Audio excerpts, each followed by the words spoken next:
you know, there's been something I've kind of wondered about, man, that I don't really see as much as I used to see. And that's low riding and low riders. I don't see them in LA like I used to.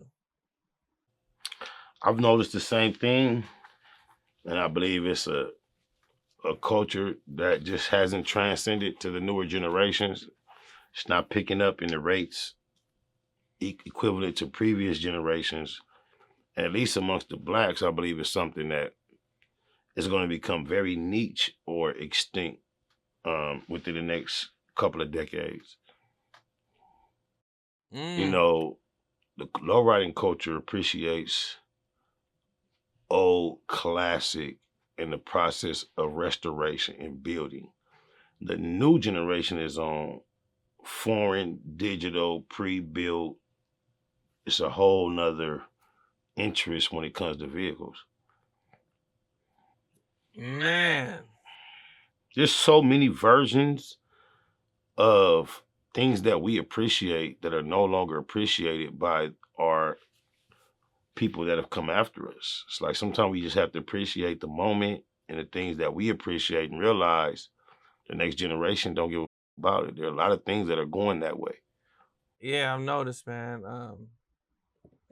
I don't see the lowriders. They're not in the music videos, and everything's completely different. It's almost now when you bring it back, you doing the new thing. The ooh, he's going retro with the lowrider used to be like a staple, and now it's like okay, I can appreciate a lowrider because I don't see him no more. Yeah, yeah. Another thing I've been seeing is I've been seeing guys wearing really baggy pants. I figured that was gonna make a comeback to some extent.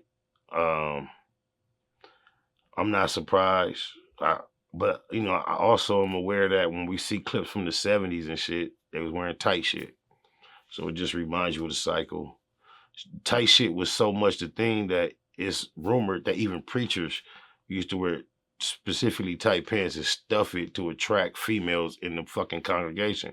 So tight was something that had logic behind it at one point for as attracting the opposite sex.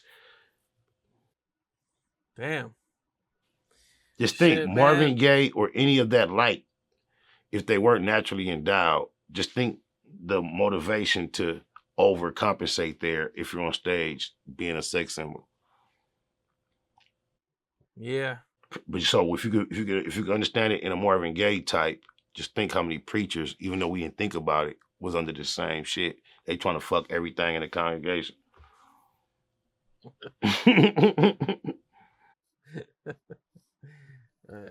I hear that. Okay. Mm.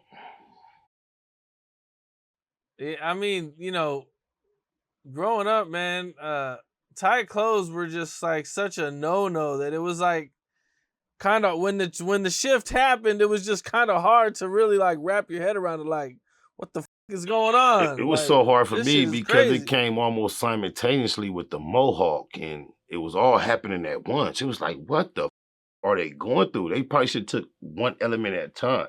But when you came with the tight shit, the mohawk, and they was trying to wear man purses all at once, I just had to steer clear.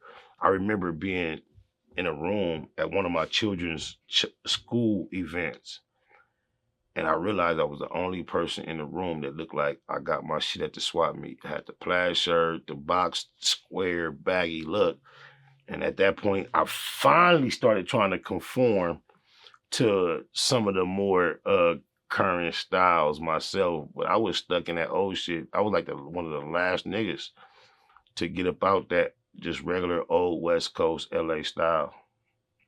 Even though before I was one of the first niggas to be dressing outside of that. It's before just the G shit was a norm. I remember my brother Big Spider being in the halfway house in the '90s and me coming to visit him and him seeing the way I dress and be like, man, I need me some word up shit like this. He used to call it word up shit because I used to wear brand X Jabos and shit like that. And he used to be like, you wear that word up shit. That's how he called it. Now, and since then, he become one of the flyest Crips known to the streets. But at first, he used to call the way I dress word up shit. Like, you got all that word up shit, cuz I need to see some of that word up shit. Crap. Free the SPIs, cuz 1, 2, and 4 on the set. Charleston White. I seen you guys have kind of had some disagreements online, I think, for the lack of better words, or but recently he was confronted. He was supposed to do a boxing match, but he ended up macing the dude that he was going to do the boxing match with, so he got disqualified from doing the boxing match. But I guess he still showed up. Some dudes were kind of pressing him about Nipsey Hussle, and he maces him or pepper sprays him. It's my thing, bro. Nipsey is dead. Died violently. Charleston White has been quite explicitly disrespectful toward the legacy. I don't understand any individual that feels disrespected by what Charleston White has said about Nipsey, and they feel like they have any intent on exacting revenge. Charleston White has made it clear how he gets down. I don't understand any individual who is not sneaking up like they want a picture and getting close enough to attack. If you do anything other than that, you don't really want to do nothing. At this point, he's made it obvious. Even the cats that was talking, man, keep this name out your mouth. They was supposed to be walking up laughing, talking about, man, you that nigga, these niggas scared of you, Charleston. Man, let me get a picture, man. My baby mama gonna love this. That's how you slide up on him to exact what you trying to get at him with. He takes those pictures all day, every day. So anybody that's approaching him other than that, I have to question their intentions on actually doing something to him. They say that the streets took an L with this one. Well, it seemed like I can't verify or validate how much of the streets those individuals involved are. That's just the internet declaring that. And I can't really say the internet can dictate what when the streets take a L or a W. So you're quoting the internet by large. However, I can say it wasn't an L for Charleston. So I don't know if he was up against the streets, if he was up against these individuals, but he didn't take no L. Not this time. I have yet to see him take a public L. Yeah, Charleston took a few L's, man. I gotta think. Name one. Put me on the spot, man. I've yet to see it. Only thing I have against Charleston is how disrespectful he talked about my personal friend, neighborhood Nipsey, and one of the most influential members of a movement that I've pledged my life to, which is Crip and Raymond Washington. Outside of that, I have very little things to disagree with Charleston about.